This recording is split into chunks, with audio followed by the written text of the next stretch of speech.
for technology, entertainment, and design. TED Talks are designed to be both informative and engaging. Our school has its very own TED Club, which is dedicated to spreading ideas, fostering creativity, and inspiring change within our school community. So without further ado, let's get started with today's event. As we proceed, let us invoke the blessings of knowledge and wisdom by lighting the lamp. I invite all the dignitaries to step forward and illuminate our path with their light.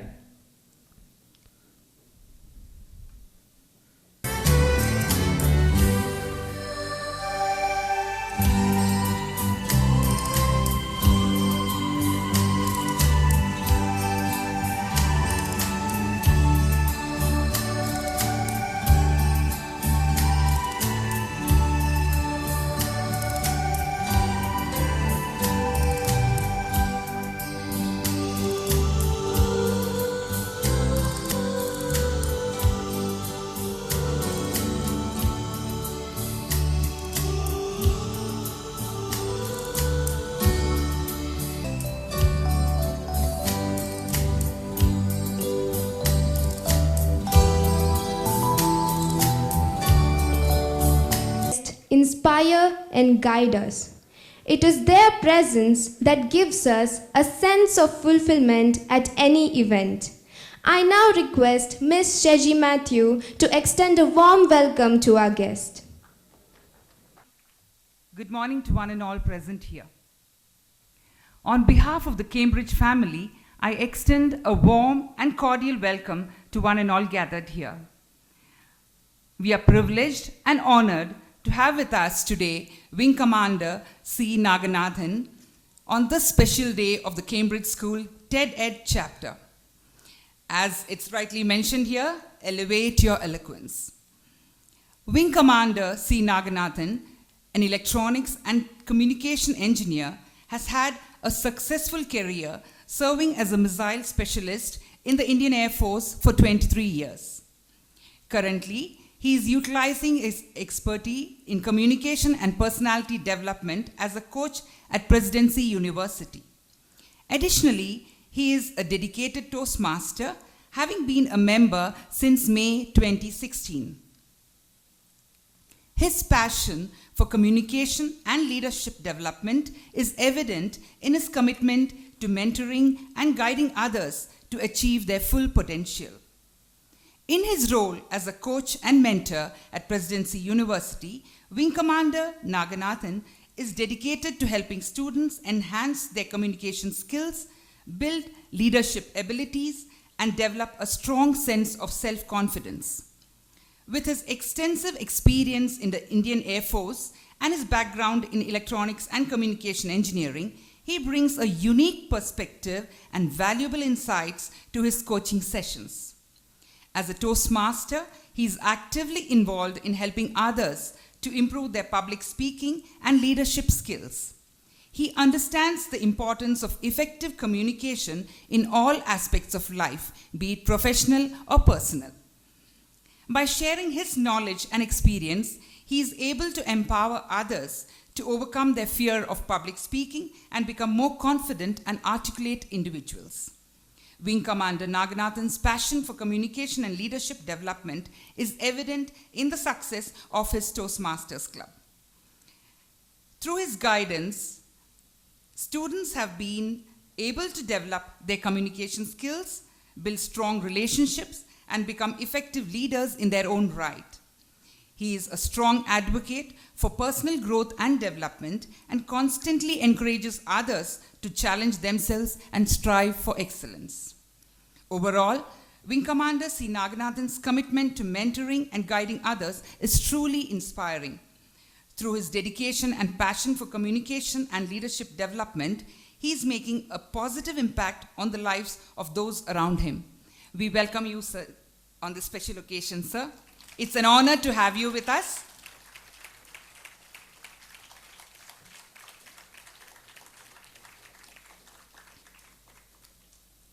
I request Ms. Sheetal ma'am to welcome him.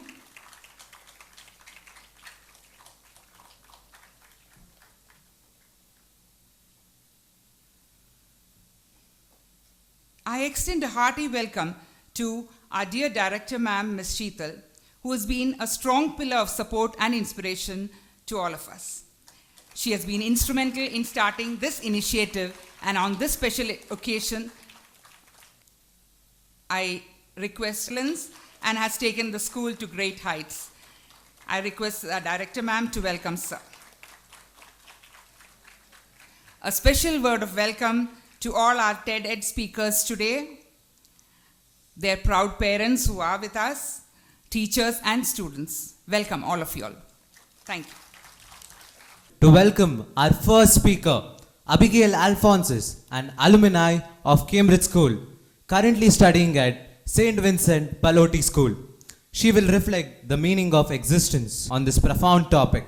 May you deliver a successful and impactful speech. Every day, we live a monotonous life. But have you ever wondered, why? Well, I did. Aren't we all just tired of going to school, sitting through all those boring classes, writing those same tests, going through those classes, writing assignments, chemistry homework, physics homework, a lot of stuff. It's exhausting, isn't it? Well, I was too. And one day, I went up to my mom and I said, Mom, I don't want to go to school tomorrow. I have a chemistry test. I've studied for it, but I just can't seem to remember everything. Mom, can I please stay at home? But my mom said, no, Abby. You have to go to school. That's life. And that got me thinking, what is this life that everyone keeps talking about? I mean, why is that, what is life? Why does that question make it so hard for us to answer? Well, I was curious to find out some answers from people my own age. And I put this question out to my class group chat. And let's do it. Life is K-pop. How many K-pop lovers here? Yeah? Life is memories. Yes, old is gold, right? Life is friends. I mean, who doesn't want to be Joey Tribbiani? Life is existing. Tell me why. Life is beautiful, just like my dog, Sammy.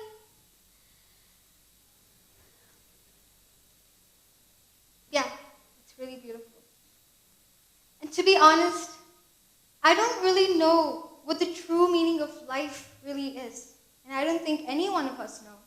Because it's a question that challenges our human capability and logical thinking. And it's almost like you're trying to explain math to a cat. They just wouldn't understand it, right? Exactly. It's like you were born into this crazy world without a clue about what's going on. And the first few years of your life, you just learn how to talk and walk without falling over. And then the next moment, you're thrown into school where you're forced to learn about algebra, the periodic table, the French Revolution, all sorts of things. But as you grow up, you start to realize that life isn't all about rainbows and unicorns. But there's so much more to that.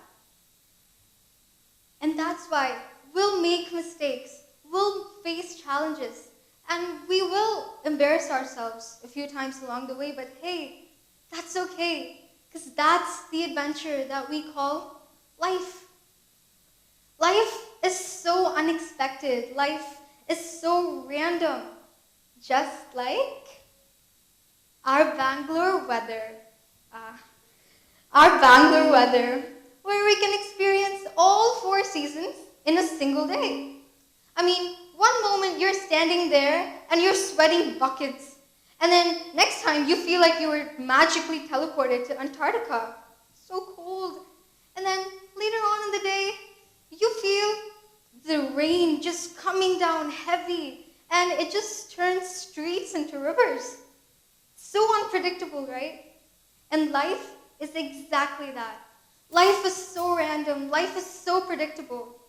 But that also means that life is filled with surprises. Just like how RCB won the Women's Premier League.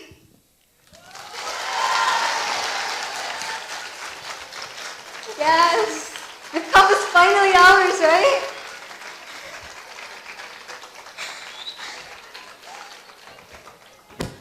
And just like that, life is filled with hope. Like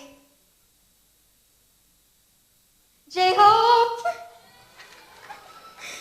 Yeah. For most of us, some of us who are these vivid K-pop fans, some of us, most of us, we dream of going to South Korea, and we dream of meeting our favorite idols. And some of us actually achieve that dream of ours. We can go to South Korea and we can meet our favorite idols. But there also exists a category like me.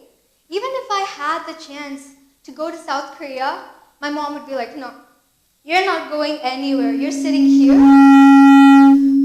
You're sitting right here in Bangalore, in Puram. Because I know if you go, you're not coming back.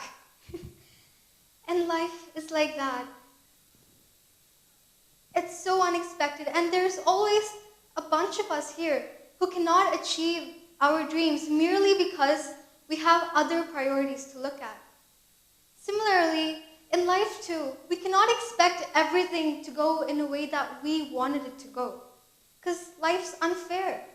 But what we can do is that we can learn how to move on from those mistakes, how to move on from those lost dreams and hopes, and come back stronger and more determined than ever before. Because literally, life, it is what it is. Now, I want to talk about the pursuit of happiness. And for this, I want to go back in time. I want to go back in time to when my parents were kids. And let me tell you, they led a very happy life. Because some of us say that, oh, I find my happiness in watching Mr. Beast. Or, I feel so happy when I listen to Taylor Swift. Yes, that is happiness. But is it true happiness? No. But what about our parents? They never had these gadgets or Wi-Fi, phones, Google, Instagram, YouTube. Does it mean that they weren't happy at all? Just because they didn't have all this? No, absolutely not. And in fact, they were happier than most of us here. But what was the secret to their happiness? Well, they found joy in the simple things that they did every day. Like, for example, my parents told me that the moment they reached home, they used to leave their backpacks at home and run straight outside and play. And during monsoon, they used to make these tiny paper boats, and they used to set them off into rivers. And they used to have these rangoli powders and the big chalks. They used to scribble on the road and play hopscotch. That just sounds so fun, right? But we don't have any of that now. But we can. You see, our generation, we feel like we find our happiness from materialistic possessions. But no, rather not. But rather, we can find our happiness from the simple joys of our everyday life, just like our parents did. Because all we need is on the ground. Blackpink. And with all that being said, I can define life as a series of adventures. It's like a roller coaster with no height expectations. Only the short people can relate. It's filled with ups and downs, twists and turns, screaming in the middle of it, to passing out in the midst of it. But hey, life is short, but it's also the greatest gift that we'll ever receive. And as the saying goes, life is not measured by the number of breaths we take, but by the moments that take our breath away. And with that, I conclude my reflections on the adventure that I call life. Slay, everyone! Thank you! Our next speaker is Tanishq Lal, pursuing his degree at JAIN CMS. He is an alumni of Cambridge School who will share insights on the unique experiences and challenges faced by left-handed individuals in their daily lives. Join me in welcoming him to the stage. Sometimes it's okay to be different. Sometimes it's okay to stand out from the crowd. People might judge, people might pass comments, but you know what? It's okay. It took me a lot of time to accept myself in front of the world. Even in front of the mirror, I stood and said, you know what? It's okay. You guys might be wondering if I'm coming out as gay or something, but actually I'm not. Good morning, everyone. My name is Tanish. I am a lefty. Lefty as in someone who predominantly uses his or her left hand over his or her right hand. Since the definition is pretty clear now, I will give you all a few scientific facts about us. We make up to 12% of the global population. Yes, we are rare. We are most likely to be alcoholics. We are highly prone to migraines. We predominantly use the right side of our brain, and we tend to live 9 years lesser than the right-handed people. So if you're wondering one day if I bid adieu to the world a little early, you know why. Oprah Winfrey, Sachin Tendulkar, LeBron James, Prince William, ex-American President Barack Obama, and his best friend Osama bin Laden are all left-handed people. Let's go back in time.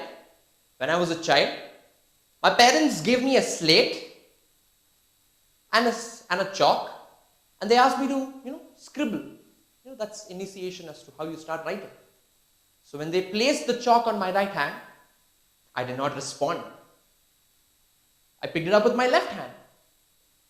But they placed it back again on my right hand, and I didn't respond again. And that's when they realized, oh, you know what? He might be a lefty. So they just let me flow. So after I grew up, I was around 5 to 6 years old. I was a little bit more independent. The daily chores of life as a lefty used to cause a lot of chaos and confusion in my life. I will take you all back to a few instances. Because as a lefty, when I used to sit with my mates in school, everyone else used to be right-handed, I used to be left-handed. So the hand used to clash. And they were like, why can't you write like a normal human being? I was like, this is my normal. So there was always this clash, so I had to sit always on the corner of the bench. One of the most biggest enemies of my life, you can't even imagine, it's so simple, it was the spoon. Because everybody, as usual, uses the right hand to eat food with the spoon, and I had naturally picked it up with my left hand. So in India, I would say the world, but predominantly in India, parents usually teach their kids like, right hands is for good things, left hand is for dirty things. So when I picked up the spoon to eat food, they were like, why would you eat with your left hand? I used to not have an answer because I wasn't aware that this is not normal. One more instance was during the school annual day functions. It's the time of energy and excitement. That's when your dance practices start. And I also was really excited, oh, we'll dance. Because until 6th standard I was unable to, but by 7th standard I was somehow able to dance. I used to face a lot of problem there also. Not because I was a bad dancer. It's because I messed up the uniformity of everyone. Because if there is a step where everybody starts with their right foot, I'm like, okay, we will also start with the right foot. And then I go and I start with the left foot. So the choreographer comes to me and he's like, "Beta, you start with your right leg and you move that side." I was like, okay. Then 3, 2, 1. Again to the left. This happened once, twice, thrice. Then the choreographer comes to me and she's like, "You know what? You go back. Go back and stand. It's okay." I was like, "Ma'am, no, it's okay. You go back." So I went back and I stood there. And people who stand back are predominantly the guys who don't know how to dance. They are the ones who are not able to catch the steps. So they're like, "Oh, you also came back. Don't know how to dance, no? Come." I was like, the next confusion is somewhat a little private, but I would love to share it with you all. The main problem was when I was in the washroom. You know, in this right-centric world, everything is placed on the right. And you know, when I'm in the toilet, the gun tap is usually on the right side. So I sit. I don't realize this, by the way. So I sat. I took the gun tap, and I'm like, now what? I was like, should I go like this? Should I go like this? Or like, no. So I place it back. I was like, what? We will use mug and water. Say water, guys. And another instance was when I used to meet my dad's superior officers. My dad was an Air Force officer, and when all those men who came up to me and they were like, "Hello, young man." You know, they usually give a very strong and firm handshake. They offer me a handshake. I'm like, okay. So it's like, they are here like this, and I'm here like this. So what do we? We cannot not shake their hand. So I'm like, and my dad, who is like 45 years old, who's been working in the Air Force for almost 23 years, he's like, and it used to make things so awkward and so confusing. My parents did not have much of a problem with it, but they thought I might be miserable at school because I had a problem with writing B as D and P as 9. Even I thought I am Ishan Avasthi from Tare Zameen Par after watching myself. But thankfully, the situation was not like that. It was just a minor confusion which took me a little bit of practice, and then I overcame that. But 20 years later, throughout this journey, there's one simple thing which I've understood is there is a very thin line of difference between change and adaptation or / adjustment. In order to do things in the right way, I did make a few changes, adjustments, and I tried to adapt to the situation, but I never changed myself just to fit in, which is so important. And I'm really grateful for my parents that they did not force me into becoming into a right-handed person, because I have seen parents who see their kids writing with the left hand initially and they're like, "Oh no, that's bad." So they forcefully change them. You know, it's logically very difficult. It's like rewiring your whole system together. But I'm really grateful my parents just let me be the way I am. As I said, I was expected to be miserable in school, but 20 years later, here I am absolutely fine. So throughout this journey, I understood that every person, every individual has their own identity, have their own uniqueness, which makes them stand out from the crowd. And my parents thought, okay, if he's a lefty, and if that's what makes him unique among the crowd, you know what? Let it be. And I'm really grateful for that. One takeaway from this journey is about change and adaptation. And one takeaway for all of you is to just be yourselves. And every elderly human being here, this is a piece of advice coming from a 20-year-old, please. So every child has their own way of doing things, learning, understanding and perceiving. You know what? Just let them be. I was a problematic child in school, But 20 years later, I'm standing here absolutely fine. And trust me, if you all have a problem with yourself, you know what? You will get over it. The problem today within yourself will be your identity tomorrow. So this has been my journey. I'm turning 21 in a few months. And I feel there's a lot more to do. And I'm really happy about the fact that I did not change myself just to fit in.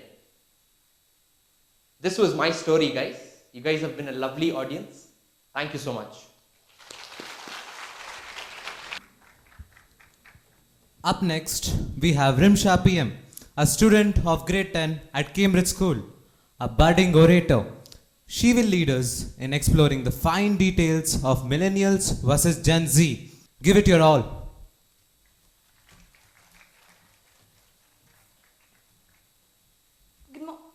Good morning, everyone.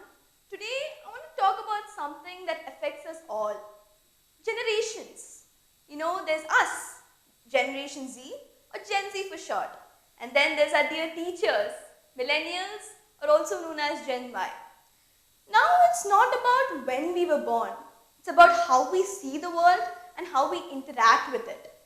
You see, millennials are those cool folks who were born between the early 1980s and the mid-1990s. They were born when internet was becoming a big thing and when smartphones weren't even a thing yet. Now, us Gen Zs, we were born between the mid-1990s and the early 2010s. We are the true social natives, with smartphones practically glued to our hands. So as you can see, we may not be that different in our ages, but we've experienced the world in two very different ways, and that affects how we see and act. Now let's move on to a device that we use almost every single day, phones. Now millennials, they had these weird contraptions called landline phones. You know, the one that was attached to a curly cord that somehow managed to tangle itself up even when you weren't looking at it. I mean, to dial a number, you had to use your fingers and not just swipe a screen. You had to take your finger, go through the circular dial, release it, let it come back to its original position. Oh, but here's the fun part. You had to wait for the old school ring to come back before you dial the next digit. It was like such a slow motion version of texting. Meanwhile, us Gen Zs, we're here with our smart, sleek and shiny smartphones that practically has the power of a spaceship. Now we just tap and boom, the message is sent. No waiting for a ringback tone, no dealing with the agony of a spiral cord, just pure efficiency. Now let's move on to televisions. Millennials, don't get too excited. Millennials did have televisions, but they were these massive, boxy contraptions that took up half their living room space without even a remote. But they did have these doors, these locks and keys. Yes, Onida provided this luxury for the parents to lock your TV screens. Millennials, I do understand when you're watching your favorite TV show and then your parents randomly come in and lock your TV screen and hide the key away. I do understand. Now let's talk about channels. The only channel that they had was Doordarshan, where the only binge watching you could do was wait for the next episode of your favorite show next week. I mean, can you believe it? Now, us Gen Zs, we have crystal clear HD streaming at our fingertips. But hold on to your smartphones, because here's the plot twist. You know, millennials, those mystical beings born before us, they did have a point when it came to spending time with family. Yes, I said it. We Gen Zers might be glued to our smartphones like moths to a flame, but there's something magical about kicking it old school and spending some quality time with your family, even though if it's with limited TV channels or like a boxy contraption wala TV. Now let's move on to school life. Millennials were rocking the school scene. Teachers basically had these rulers made of wood that weren't just for measuring stuff. You know, they were disciplinary weapons wielded by the teachers. Now, imagine you're goofing up in class or you've forgotten your homework. You can expect that ruler to come down on your palm with a big thud. It was like living in fear every time you messed up. And parents, of course, millennials, I do pity you. Parents, of course, wanted their children to be treated with these rulers for some genuine reasons that we'll never know. Now, can you imagine this during our times? Our teachers are so friendly, right? So now we do have rulers, but they've chilled out a bit. Teachers are more focused on keeping things in line. They've forgotten about the rulers. I know not most of you can relate, but trust me, it's better than how it used to be.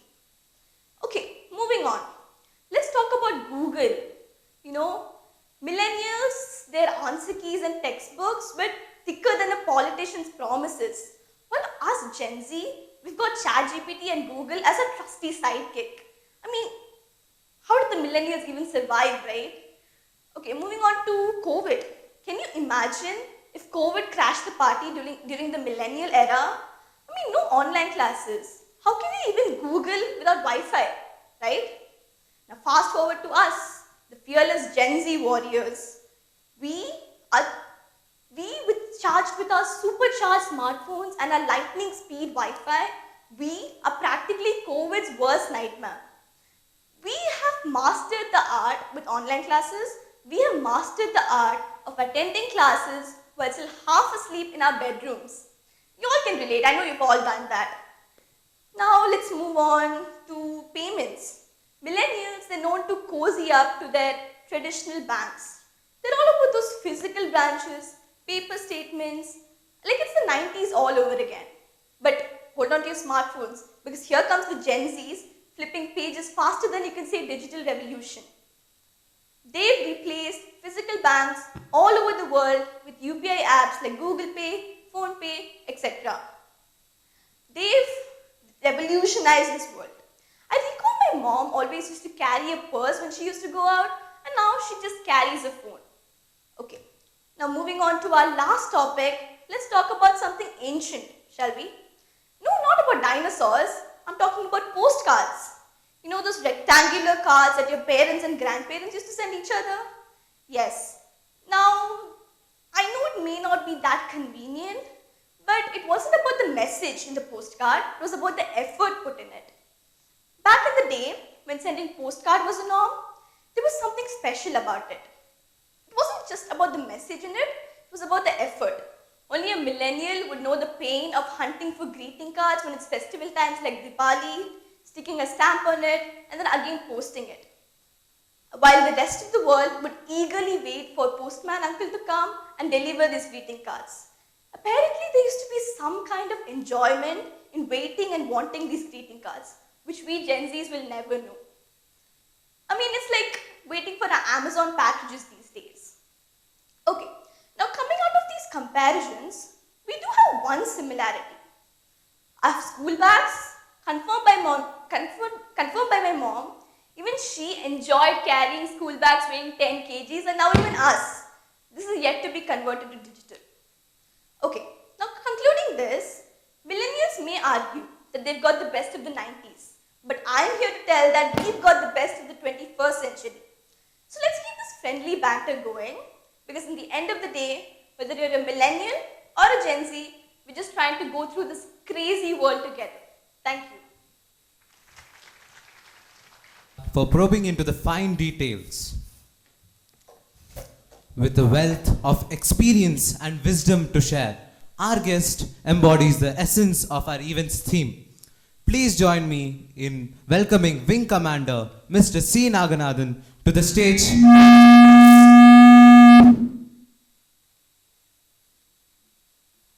Check. Let us eagerly anticipate the words of wisdom and inspiration he has for us.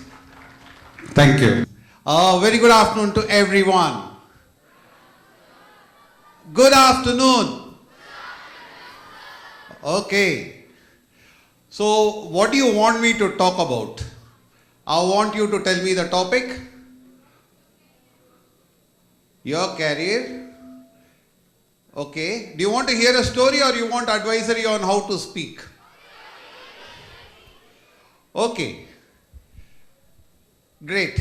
Let me tell you, do you want me to come on stage or do you like me to be around over here? Okay. Okay, let me take you through a quick run through of my childhood days. I've been a very naughty boy. I used to climb trees, love to steal mangoes in summertime. I used to crawl into the stormwater drains to pick up the cricket ball, and we used to play on the streets, barefooted. Schooling was all about, we used to have ranking system, and I remember I was somewhere around 20 out of 40 students. I allowed that being in the middle. One of the best things that happened to me in my childhood was my parents let me be as creative as I can be. They never pushed my boundaries. They allowed me to participate in games, read a lot of books. I used to read a lot of Amar Chitrakatha, comics of different nature. We used to have Mandrake the Magician, Archies. Had a lot of books to read, Enid Blyton. And that spurred a lot of dreams in me. I wanted to be a fighter pilot. The first time I came to Meenambakam Airport in Chennai, I said, I want to be a pilot. I want to fly that contraption. I ended up being joining the Indian Air Force.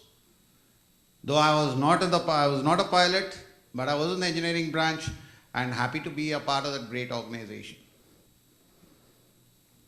And like every child, every human being, I too had my doubts, apprehensions, fears of what and how life is going to be in the Indian Air Force.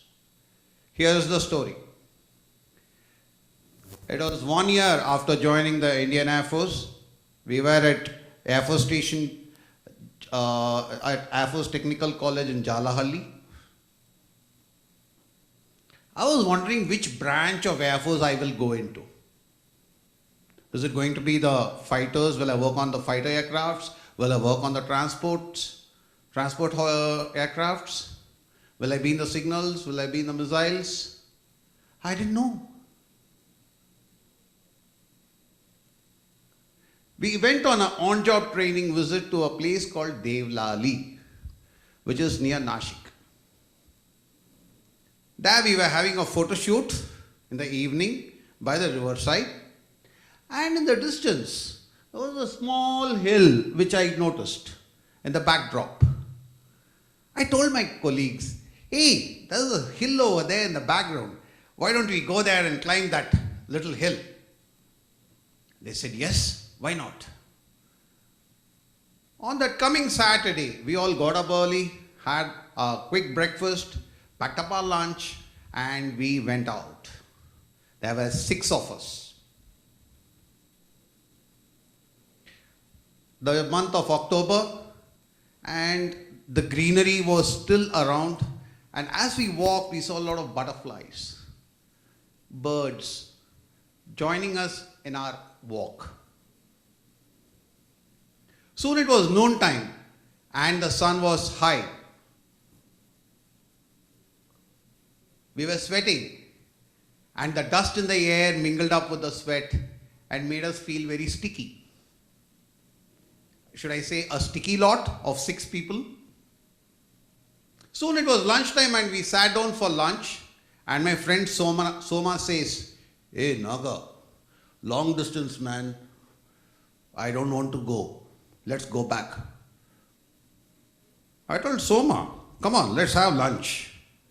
And just as we sat down to have our lunch, we saw a bronze-hued lady in a parrot green sari, carrying her child and a pile of logs, gently walking towards the hill. I said, look at that lady. She is walking with a beautiful smile and full of grace towards the village near the foot of the hill. We continued having our lunch. After another 5-10 minutes, we could see that she was a small speck in the distance. I said, if that lady can go there, Soma, why can't we? And Soma said, yes, Naga, we will go. Soon we set off towards the hill. We crossed the village near the base of the hill, and soon we were at the base of the hill which we wanted to climb. A funny thing, there were no more beaten tracks. There were no more beaten tracks to follow. My friends were looking at the hill, 60-degree incline. How are we going to climb? It's very steep. For me, it was climbing the hill. I said, so what? There are no paths, it's okay. I wanted to climb, I will climb. And I looked at it, and without bothering to ask my friends, I started to climb. Clumps of grass, rocks, hold the grass, keep moving, keep moving. And I did slip and come down, but again I had something to hold to. Soon I was climbing at a particular pace. My friends from back, Naga, come back. I didn't bother. The next 40 minutes was spent on climbing, focused. And after 45 minutes, I was close to the top. I turned back and I could see my friends follow the path I had taken. I reached the top, sat down, enjoyed the view I had. Small lakes, trees, a beautiful scenery in front of my eyes. Soon they joined me, scowled at me, and then they said, we are happy that we would made it and we could follow you. That night when I came down, when I went to bed, I was having no more uncertainties of whether I would be joining the helicopter team or the fighters team or the transport team. I said, let me flow with the energy of life, just like the beautiful bronze-hued lady in that parrot green sari, carrying her child, carrying a pile of logs, moving with a smile. She embodied, she inspired me to understand that life has to be lived to its full. Flow with the energy of life. Whatever you do, do it with your heart. No beaten tracks. You have to create your path for yourself. No one will create it for you. You must create your path for yourself. Choose the path. And that is what I did that day. I wanted to climb the hill. I was focused. I didn't bother about what my friends were thinking. I said, it's my desire, my heart's desire, and I reached there and I did it. That gave me clarity that I should follow my heart, what my heart sings. A lot of our hearts sing. I've been a kid like you. I'm still a kid. I have that kid in me. It's still jumping up and down. The very fact that I am here with you, sharing that wonderful story.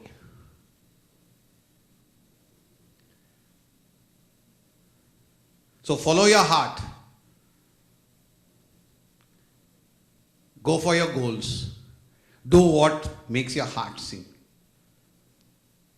I think with that, I hand over the stage back to our friends over here. Wishing you all the very best in the times to come. And I've heard some amazing speeches. I look forward for, I think this club must, I think this is a pedestal which I want all of you to own. Come on stage, read a lot of books and step up.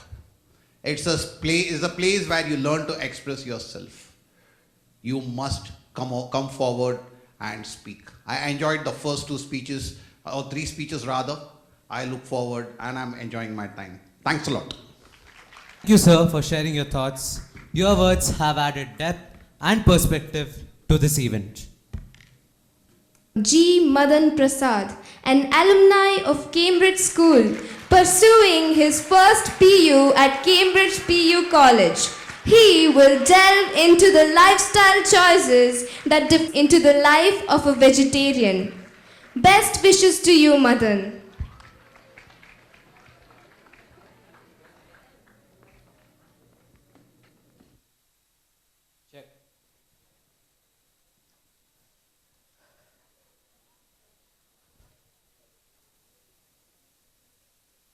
In a world full of meat lovers, there exists a brave group of individuals who dare to defy the norm, marching to the beat of their own tofu drum. Vegetarians. Yes, we are the ones who choose broccoli over beef, chickpea over chicken, and kale over, well, anything really. Welcome to the wacky world of vegetarianism, where salads are our superhero capes and tofu is our trusty sidekick. Let us all embark on a gastronomic adventure, the life of a vegetarian, where every meal is an opportunity for both culinary delight and comedic chaos. First off, let's address the elephant in the room, or in this case, the chicken on the plate. The eternal question every vegetarian faces. But where do you get your protein from? Yes, the protein inquiry. Aching to be asked if you've seen a unicorn lately, as if plant-based protein sources are as mythical as the said unicorn. And you reply with a sly grin, oh, you know, I just summoned my proteins from the depths of the vegetable kingdom. But fear not, my leafy comrades. We possess the power of creativity. Vegetarianism forces us to think outside the box when it comes to meal planning. We become culinary wizards, transforming mundane ingredients into mouth-watering masterpieces. Who needs a butter chicken when you can whip up a tantalizing paneer butter masala? We bring out the hidden potential in vegetables, making them the stars of our plates. Let's not forget the never-ending struggle of dining out as a vegetarian. You begin to scour the menu keenly, hoping for a dish that does not involve meat picking out of a pasta dish, or settling for a sad garden salad. Then you ask the waiter, do you have any vegetarian options? Bracing yourself for the inevitable response. We have a lovely Caesar salad, sir. Oh, joy. Another Caesar salad, because clearly that's the pinnacle of vegetarian cuisine. But despite the challenges, being a vegetarian is about more than just what's on your plate. It's a lifestyle, a philosophy, and sometimes a source of amusement. Like the last time you ordered a tofu dish that tasted like a rubber tire coated in barbecue sauce. Or the moment you discovered that not all veggie burgers are created equally, and some are left untouched by the human taste buds. And at times, you need to disguise yourself as James Bond, always looking out for new restaurants. But just to get disappointed that everyone are famous for the non-vegetarian items.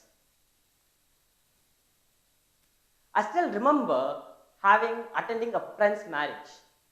Come on guys, you know where I'm heading. I was the only guy there with a plate in my hand with roti and dal, while watching all others chopping down different varieties of animals that could walk, swim, and even fly. Despite the humor and culinary escapades, lies a deeper truth. My vegetarianism isn't just about my dietary choices. It's a reflection of my own values. With each meal, I embrace a lifestyle of compassion and sustainability, knowing that a plate is small, but a meaningful contribution to a more kinder and an ethical world. Let's not forget the never-ending struggle of dining out as a vegetarian and converting a die-hard carnivore to the green side. It's a bit like convincing a skeptic to try yoga or getting a cat enjoy the belly rubs. Come on guys, being a vegetarian isn't easy. There are moments of sheer culinary bliss. The first bite of perfectly seasoned chole bhature. The art of mastering the art of paneer tikka marination. Or converting a die-hard carnivore to the green side. A victory to the plant-kind that fills your heart with joy and your Instagram feed with smugly captioned photos of aloo gobi. The time there are moments of awkwardness. Come on guys, it's really hard to sit out with a non-vegetarian friend. They ask out like, bro, why don't you just fry this chicken? You don't know what you're missing. They exclaim as if a plate of meat holds the key to enlightenment. And let's not forget the inevitable eye rolls and scoffs when you politely decline their well-intentioned offers, as if your decision to abstain from meat somehow threatens the very fabric of the carnivore's existence. But being a vegetarian isn't about social cravings and challenges. It's about creating a culinary masterpiece that would make Gordon Ramsay raise an eyebrow.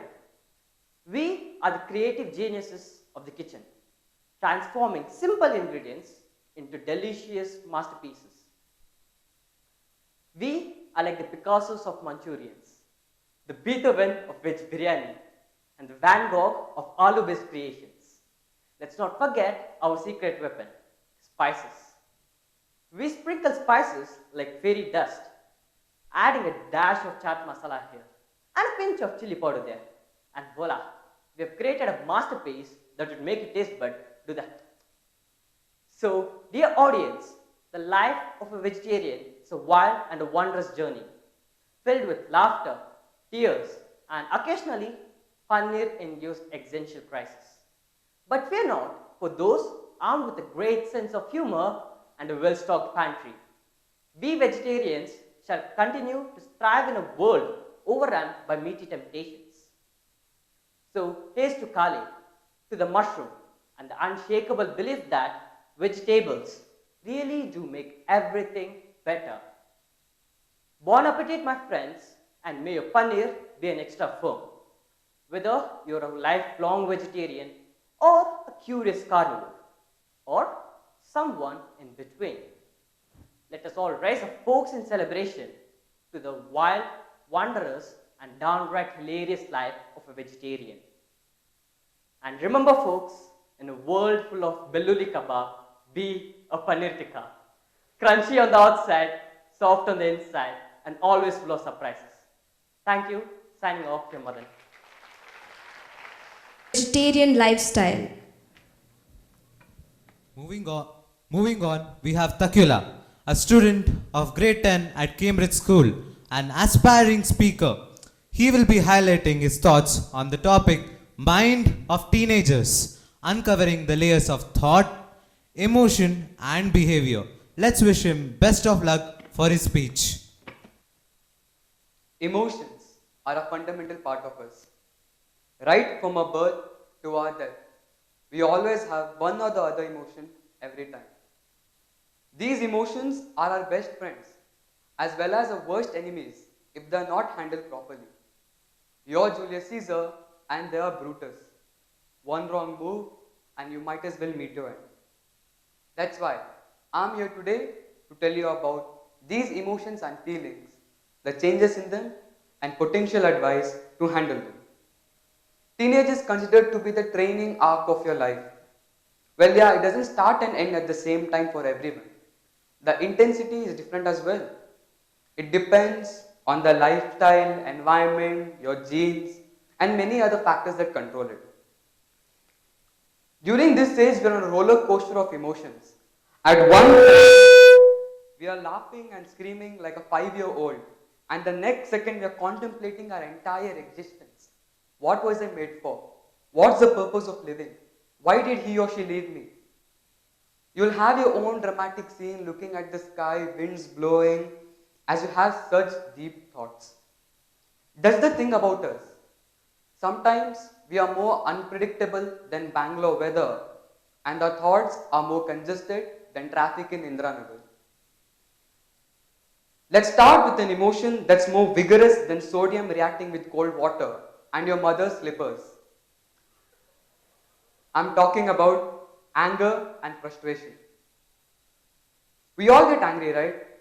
Sometimes it's alright to be angry or frustrated.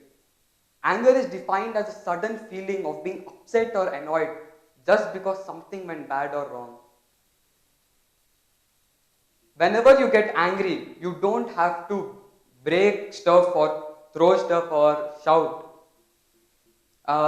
Sometimes out of your anger, your intrusive thoughts start acting up. Like, for example, your brother is laughing for no reason. So you'll throw your bottle on him to make him quiet. And sometimes there's this neighbor's kid who makes too much noise and is laughing around. Now I know the urge to just pick up that kid, throw him in a puddle. But I want you to understand that it's just your brain doing its work. You just have to chill out, calm down, look at the sky, look at the clouds, and if it's night, then you can see the stars and the moon. Now I understand that because of Bangalore pollution, you can't see the stars in its full glory, but you get the point. Forget all your worries, calm down and assess the situation. There's no point in getting excessively angry over trivial matters. Yes, there are situations when anger is justified, but those are not always. If your brother is laughing for no reason, then let him just enjoy his life. Neighbor's kid, once in a while you can throw him in a puddle.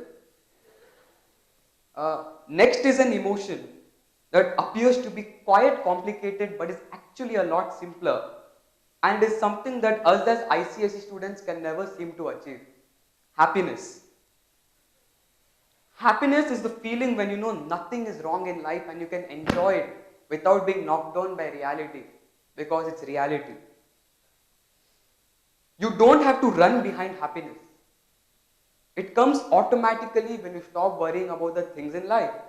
It can be through watching your favorite anime, web series, listening to your favorite music, reading your favorite book, talking to your friends and family. Anything that takes your mind off of these worries and anything that makes you forget all the pain and stress in life. That doesn't mean that you stop caring about the things in life. There are certain situations when you need to give more care and attention than you're actually giving it. And certain situations where you need to give less care and attention than what you give. That's where the essence of happiness lies. Sometimes you get happy and you get hyped up, and that's alright. But don't cause trouble to others because they might be living their happy moments as well. Sometimes all you have to do is switch off your overthinking mode and chill in life. Next is an emotion that's the favorite of all us teenagers. Sadness. Sadness is the feeling characterized by unhappiness and low moods. At our age, we have the deepest of thoughts like, what's the point in living? Why am I still here? Just to suffer. And crying after a special someone starts ignoring you. All these kinds of thoughts are created by your brain and it's completely normal to have them. It means that your brain is developing. It means that you are developing. Oftentimes, it's not really a big issue, but when nothing makes sense to you and you seem to be lost, all you have to do is take deep breaths, calm down, go on walks, listening to calming music, admire the clouds the way you admire your crush. It will all be alright. I know it hurts a lot when you think about it, but at that moment, thinking will just add more to it. You can cry your heart out, but don't let the pain to consume you. All you have to do is forget about all your worries in life. It will all be alright. In conclusion, having a messed up mind and unpredictable mood is completely alright at this age. It's just temporary. It will soon go away. After your brain is done developing, you'll be good to go. So enjoy this roller coaster of emotions while you still can. So don't worry too much about it. Sort your feelings and emotions. It will all be alright. Thank you. Of the mind of a teenager. TED, a platform for inspiring talks. At Cambridge, our TED Club initiative fosters confidence and public speaking skills among students. I now invite Miss Karen to share her insights and the initiatives undertaken by Cambridge School. A very good afternoon, respected dignitaries, and to everyone in the house. I take this moment to illustrate the hows and whats of TED and TED at Cambridge. TED is a non-profit organization that hosts conferences and events where expert speakers from various fields share their ideas and insights in the form of short and powerful talks. The main difference between TED-Ed and TEDx is the format and focus of their presentations. TED-Ed is a platform that features educational videos and resources aimed at students and teachers covering a wide range of insightful subjects, while TEDx events are independently organized conferences where speakers from various fields share their ideas and experiences in short and impactful talks. The director of Cambridge School, Miss Sheetal, is passionate about TED. She believes in the power of ideas and knowledge sharing. She sees TED as a platform that can inspire and educate people. And she appreciates how it brings together thought leaders, experts, and innovators from various fields. Inspired by the mission and values of TED, which align with her own beliefs in the importance of learning, curiosity, and continuous improvement, she looks at TED as a valuable resource for the student and staff. Under her sound guidance, the school has been able to take the initiative to start a TED-Ed club, that which allows students to engage with TED Talks, discuss ideas, and develop their public speaking skills. This provides students with the opportunity to explore and share their passions through impactful talks. TED facilitates the students in developing their presentation skills, researching topics of interest, and crafting presentations that communicate ideas effectively. This initiative helps students become more familiar with TED's mission of spreading ideas worth sharing.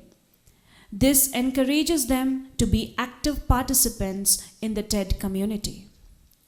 Overall, the school's initiative to start a TED-Ed club demonstrates a commitment to providing students with opportunities for self-expression, personal growth, and engaging in meaningful discussions about important issues. We anticipate that we become part of the global community that shares ideas today. Thank you. Thank you, ma'am. Next, we have Adarsh, pursuing his first PU at St.Joseph's PU College. He is an alumni of Cambridge School. He will explore the enduring impact of old customs, superstitions, and beliefs in our modern era. Please welcome him onto the stage. I wish you all the best, Adarsh.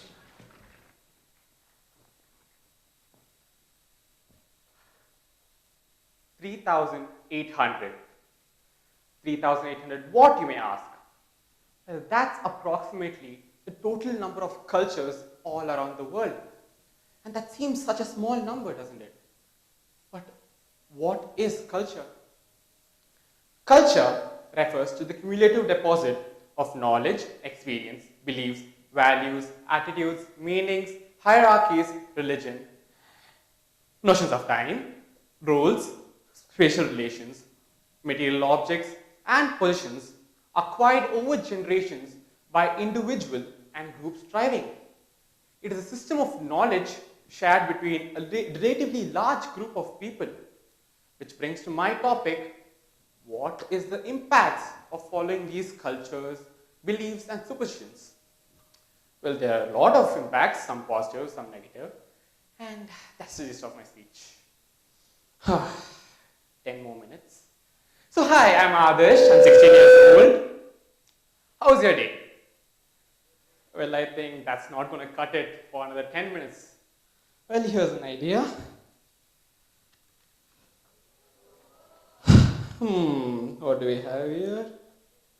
How many of you have heard of the monkey stepladder experiment? No one? Well, that's such a small number. Well, the experiment goes something like this. A group of 4 monkeys are placed in a room with a step ladder, and on top of the step ladder there's a bunch of bananas.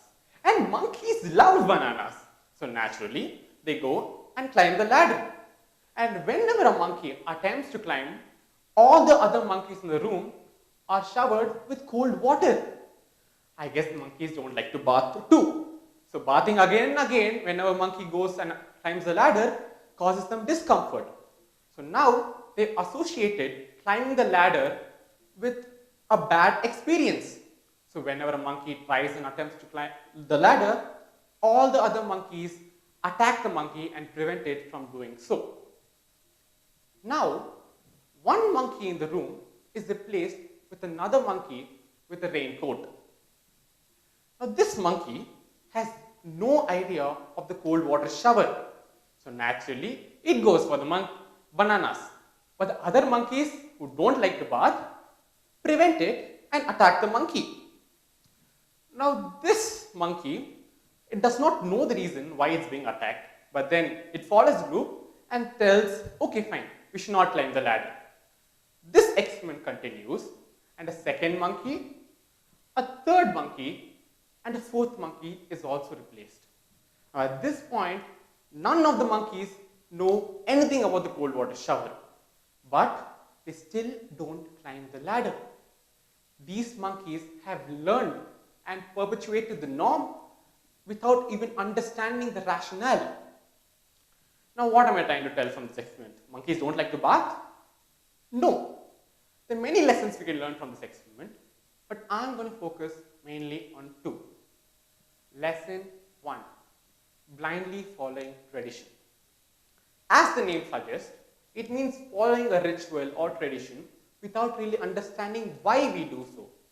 And by doing that, it defeats the entire purpose of following that ritual. A big example for this is keeping lemons under the tires of our cars. Now, does anyone here know why we do so? No. Some might tell it keeps evil intentions away. Some say it's for a safe journey. But in the past, when our ancestors didn't have Bugattis, Royal Enfields, Fascino, and all such vehicles, they used to ride horses and cows. And these animals travel barefoot. So, our ancestors believed that lemons have antiseptic properties. So, before the start of a new journey, they keep these lemons under the hooves of these animals to prevent any bacterial infections. Now, imagine you go to your service center and they tell, sir, your tires have bacterial infections, you can't ride the car. It won't make sense, right? Another example of this is haircut. We all love to look beautiful, impress others, and so did my friend. He had a very flashy haircut, which my ma'am didn't like. She told him, you cut your hair and come to school tomorrow, or you'll have consequences. But he came the next day with the same haircut. And ma'am was very angry. She asked, why you didn't cut your hair? He told, ma'am, it is Tuesday. I can't cut my hair. Now, ma'am was shocked. She's like, why? I'll meet your mom in PTM and ask her this. And he escaped, and that was a phenomenal escape. But why? Why shouldn't we cut our hair on Tuesdays? People believe that Tuesdays are auspicious days, and cutting our hair on these days causes the wealth, all the goodness in our house to leave with the hair. This implies to nails too. People even say, don't cut your nails after dark. Why? Because in those days, they didn't have lights. And cutting nails after dark will cause all the nails to scatter around the house. You may even digest it, which causes health hazards. But now, we have bright lights. And a matter of fact, 9 of them are pointing at me. Now, coming to my lesson 2, questioning status quo. We all love to ask the question, why? Ma'am, why maths? Why history? But when it comes to these customs and beliefs, we don't ask the question, why? An example for this, though it might not be a problem for the vegetarians, for the non-vegetarians, definitely. I am talking about the custom where we shouldn't eat non-veg on certain days of the week, or even some cases an entire month. You know what I'm talking about, right? Saturdays, no meat. But why? Why must I not eat my delicious chicken dish on certain days of the week? Well, our ancestors believed that certain days of the week, your digestive system is not at its full capacity, and so they prohibit it and don't let you eat chicken. But a quick question to your biology teacher will let you know that that is not true. So when your vegetarian friend asks you to eat veg biryani, feel free to eat your chicken biryani. Now, the problem is, when people don't know the reason, they assume. And a whole lot of beliefs are born from these assumptions. For example, they believe right is positive. So that's why whenever we hand things to others, we do it with the right hand. When we enter temples and new houses, we do it with the right leg. But what if I was a lefty? What about then? Am I cursed for eternal negativity? Absolutely not. Moving on to other impacts, I would like to share a recent incident which happened to me. One fine Sunday morning, my mom came to wake me up, and she didn't tell me what you think a mom would tell his son who's asleep, that is, wake up my lovely son, I made your favorite lunch.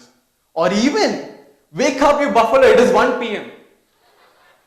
She told me, Adarsh, I need you to go fetch me 20 fig tree leaves. And I went, okay fine, let's go. I went along with her to go fetch these leaves, and on the way, I asked her, Ma, why do you need these leaves? She told me that a friend said, now listen closely. On the day when Amavasya and Sunday coincide, if you take 20 fig tree leaves and do puja to the goddess Durga Devi, all the negativity, people with evil intentions will stay away from your house. I looked at her, Ma, what black magic is this? Well, all jokes aside, that is what I'm trying to tell in my speech. When we don't know exactly the custom and practices, we tend to misinterpret and misunderstand some of this culture. And the biggest drawback of this is we can't differentiate which is true and which is false. And so we can't just ignore this as some bunkum words. Let me give you a scenario. You're on your way back home from school. Some stranger or priest comes and tells you, if you don't break 108 coconuts in this nearest temple, you will fail your finals. What will you do? For few, those who are rich, they will go and they'll be like, okay fine, I'll break 108 coconuts. And if they pass, they believe it is because of the coconuts and not because of their hard work. This creates a false sense of belief that you passed because of coconuts. And now every exam, you'll go break 108 coconuts, 35 rupees. I mean, you can go eat it at least, bro. Now, when it comes to some people who believe but don't do it, they are in a constant state of fear. Oh my God, will I fail? Will my mom scold me? And by chance you fail, you will say, Ma, I failed because of coconuts. But what about toppers? Those people who tell, I don't study at all. They believe in themselves. They think that their knowledge is enough to triumph these exams and get good marks. And that's exactly what I'm trying to convey. You don't need to follow each and every custom. Follow those customs which you feel are essential. Now, I'm not here telling you that stop following all your customs, be an atheist. No, definitely not. Our custom and religion are very, very essential in our life. For few, it gives us a reason to be happy and cheerful. You won't get a reason to talk to your relatives. Those relatives who only talk to you when your board exams or exam results come. Next time they tell you what is the results, wish them happy Diwali.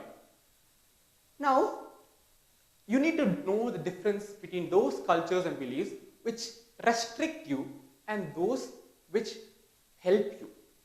Our culture disciplines us. For example, you wake up in the morning, you pray to God, start with a positive mood. But then might also be restricted by some. For example, people say certain times are better than others. As my previous speakers have told, life is very unpredictable. And time cannot be wasted. So I urge you to follow your heart. Follow those essentials, cultures which you think are right and live a happy life. Thank you. Customs and beliefs. Let us put our hands together for the last speaker of the day, NIRIKSHA, an alumni of Cambridge School, who was the very first member of our school's TEDEd club. She is currently pursuing MBBS. She will unveil the concept of blinkers and blinders, offering a fresh perspective on how our perceptions shape our reality. Okay, can all of you hear me? I can't hear you guys from the last row, please. Yes? Show me a thumbs up if yes. Okay, so all of you are awake. Poor eyes lead to reduced sight, but poor vision limits your deeds. A very good afternoon to everybody present here. Today, I am here to share a few of my insights about, whatever experiences I have in my 21 years. So let's start. Before, the topic itself, which you guys will be guessing. So, what can you see on the slide? Okay, a horse and what? It's blindfolded.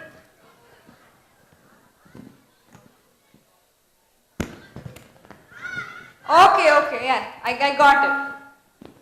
Guys, please. I know all of you are hungry and I'm too. Let's finish this fast. So yeah, these are blinkers or blinders. These are plastic or leather cups which are inserted over the horse's eyes. So what exactly is this? What is the purpose of these? These are supposed to reduce the vision of the horse. So whenever the horse is around, a carriage horse or a race horse, so that it can be able to focus on its race, so that it doesn't run away or you don't to avoid spooking away. So without these, the horse almost has a 360-degree view of the world. So what if I told you these blinkers or blinders also existed for us children, and especially the age of few adolescents? Yes, these do exist. So let us start with a few W's. What and who can act as blinkers or blinders in your life? So it can actually be anything. Right now, the people sitting in front of me, or the person you see on the roads, the family you stay with, and of course, you yourself. How can parents act as blinkers or blinders? See, the very concept of these are that you stay with your family, right? Your parents would have envisioned your life in a particular manner. They would have helped you navigate through your life. So, what they actually want and their experiences serve as solid pillars of foundation. But till what floor do you see the foundation? Guys, please. Which floor do you see the foundation? Yes, in the basement. That's the mere point. You are supposed to have the foundation only in the ground floor. It should be serving the purpose of foundation only until then the building is strong. So yeah, Your parents' views should not be your views. You should be able to put up your views. Just like the way you tell your mom, Amma, ivat nang uppit beda. Ma, please, nang ivat mulangi sarantu bedve beda. So you just, that's how you put up your views. So I guess there was a tradition or kind of a system which was followed at our home, wherein my mom used to keep pushing me to talk in front of family gatherings. That exactly what boosted my confidence.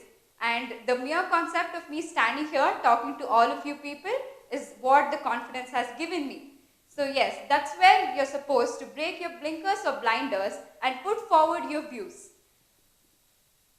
So let's go to one of my favorite departments. What can you actually see here? Yes? The departments in which I was posted into, OBG, which stands for Obstetrics and Gynecology.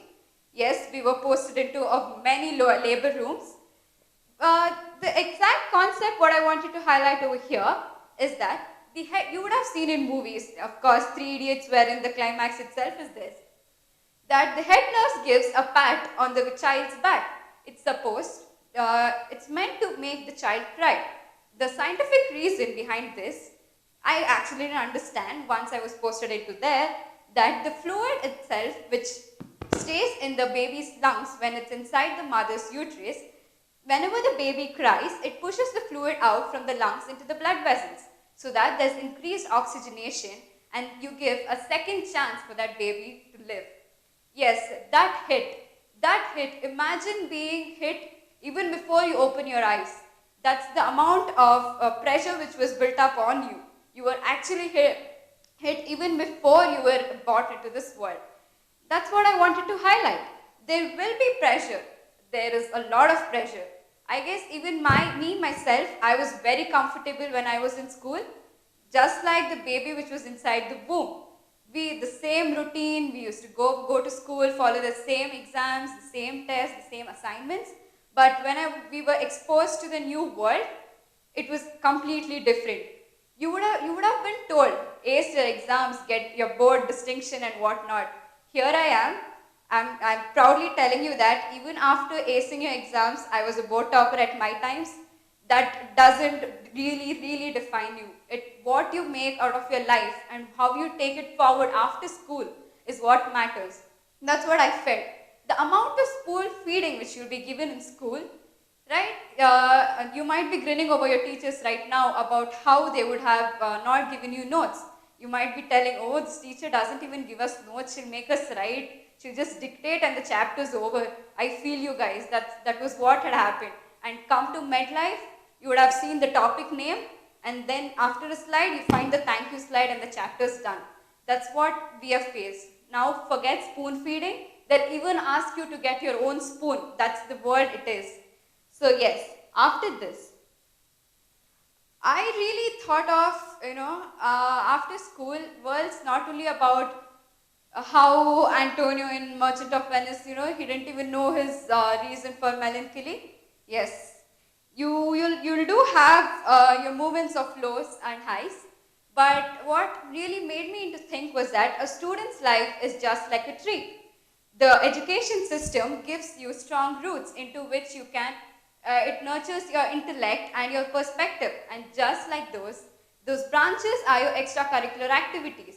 Believe me, after school, you won't be given a chance to even think of it. Here, I've really seen people who are struggling to pursue their interests, but just make a lot of use of it, because after this, I don't think there's any scope of that, and I really miss what we had there. And I guess that was the main reason why we had started TEDEd. I remember Lita ma'am asking me up, like, there is a concept of this, and at the first, I really didn't have an idea. So I went back, Googled stuff, I saw it on YouTube, and then I was like, okay, this sounds interesting. And then we had the application processes, and of course, the director ma'am and the institution, they were very helpful in that. And I guess that's what, this is the platform wherein we are giving you people a chance to talk, a chance to put forward your thoughts. So enough of talking about these blinkers or blinders and how useless they are. Let's talk about where their actual use purpose is. Imagine, bilkul Krishna lage chhe. Wow! And what not. We, in the past month, we were literally transported into Jamnagar. We were the uninvited guests of the Ambanis. We even know how much Rihanna had, mispronounced Radhika's name. That is the amount of distractions we had. Imagine if me, myself, as a 21-year-old, couldn't come out of the distractions. I don't think you could. So there's a statistics that whenever a student or someone sits in front of a computer, you can only concentrate for what, 45 seconds? So what does that mean? Only for 1 minute you're able to concentrate, and whenever you're derailed from it, it takes you 20 minutes to go back into the topic. So yes, I would like to give you a few tips which worked out for me, is that give yourself breaks. Breaks in the sense, you don't have to continuously study or do something. You do a 45-minute session, and at 10 minutes, all you can do distraction time. Yes, that. And the other thing which would work for me is that you have to concentrate on what you didn't like or what you don't want it to do first. And the second point. And the third point, as soon as you get up in the morning, think of 3 solid things that you would like to accomplish that morning, because 3 is scientific. A brain can only concentrate on 3 things at once, it's said. So you will have a comparison or a difference between the major topics you want to concentrate on and the others. So that was about distractions and how much your blinkers and blinders are important. So yes, could you all please stand up for a minute? Come on, fast, fast.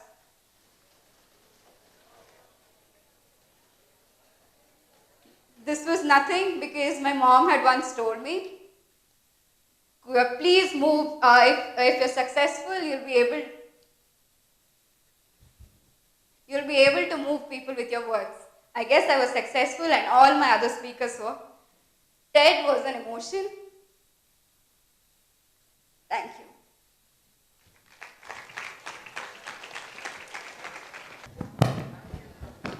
NIRIKSHA, for expanding our horizons with your discourse.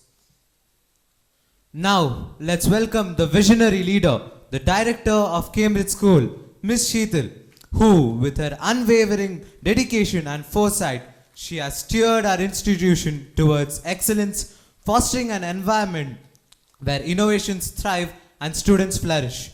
Let us eagerly anticipate her words of wisdom as she addresses us today.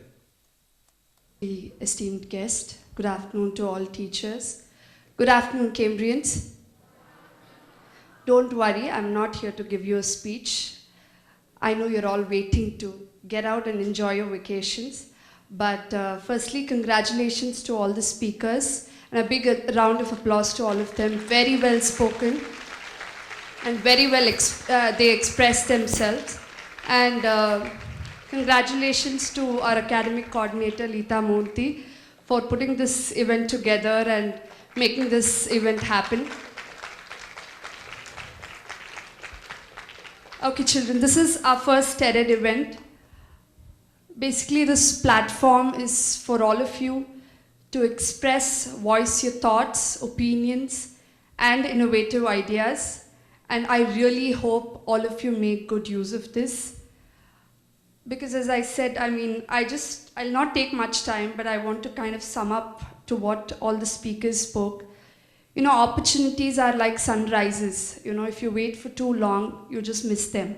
So seize your chance to learn, to grow and shine bright. I think one of the speakers was talking about change and adaptability.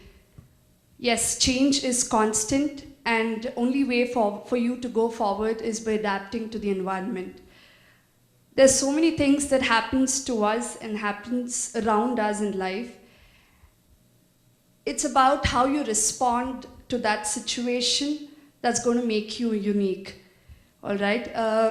Very quickly, children, I want all of you, just to sum up what they've said, face challenges with strength, embrace change with optimism, view obstacles as opportunities, demonstrate integrity and kindness, help others in need, and most importantly, count the blessings that you have in your life. Very, very important. And I know you're all waiting to, enjoy your vacations, 2 months of vacations. Have a good holiday, enjoy, have fun. I don't know how many of you are going out in this 2 months, explore. And also, most importantly, you have this 2 months of time. Try and, set aside a time every day where you can really learn something new and explore different interests that you have, so that, this is going to be very, very important, when you actually come out and in your future, any skill that you learn is going to be very, very important. So embrace growth and knowledge for a better tomorrow. So good luck, all the very best. Thank you, children. It was really wonderful listening to all of you. So yeah, thank you. To explore and challenge their own beliefs, fostering a culture of lifelong learning and personal growth. I request our dignitaries to kindly give away a token of that you do to motivate and educate others. Let us put our hands together for Abigail ALPHONSUS, who got us thinking on what is life.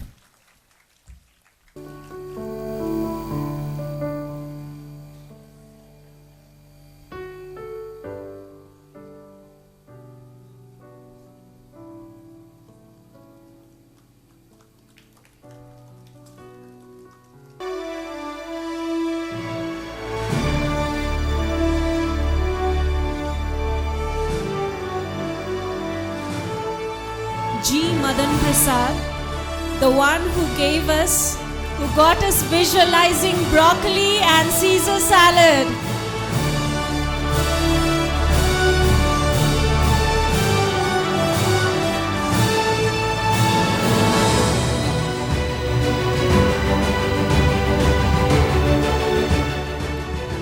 TAQIULLAH, the one who was uncovering layers of the tea.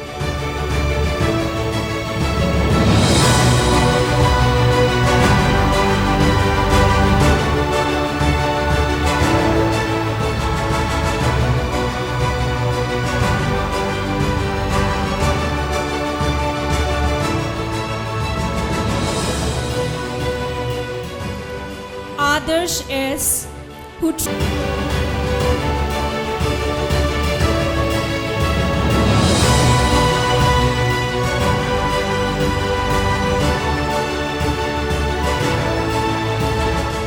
NIRIKSHA ji, the one who gave us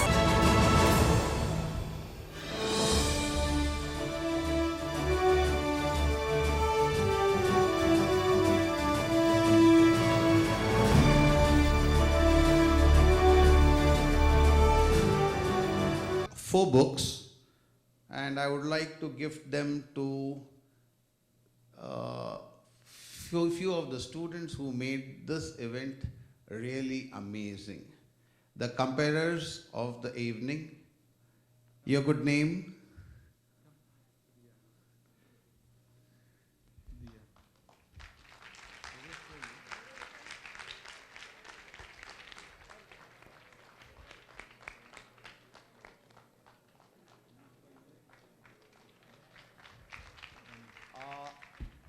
We had these two young students who were coming up with the certificates. May I request both of them to come here?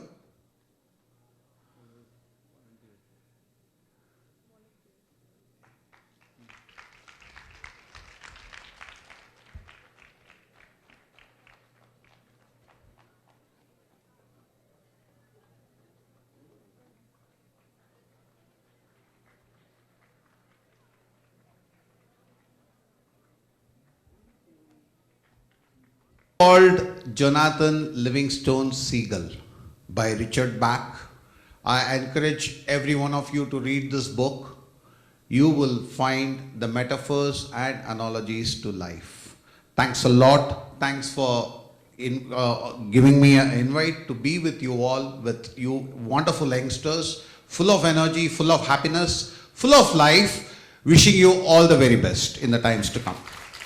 With a roaring cheer, as we celebrate the very first TEDED showcase at Cambridge. As I stand here today, I would like to express my gratitude to God for granting us the strength and guidance to make this event possible.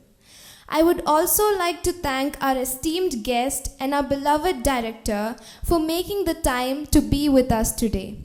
This event became truly special because of you. Thanks to all the speakers who made the event a memorable one. Finally, I would like to thank all of you present here for making the time to be with us and helping us make this event a grand success. We hope you feel inspired to try something new for the first time. Thank you, one and all.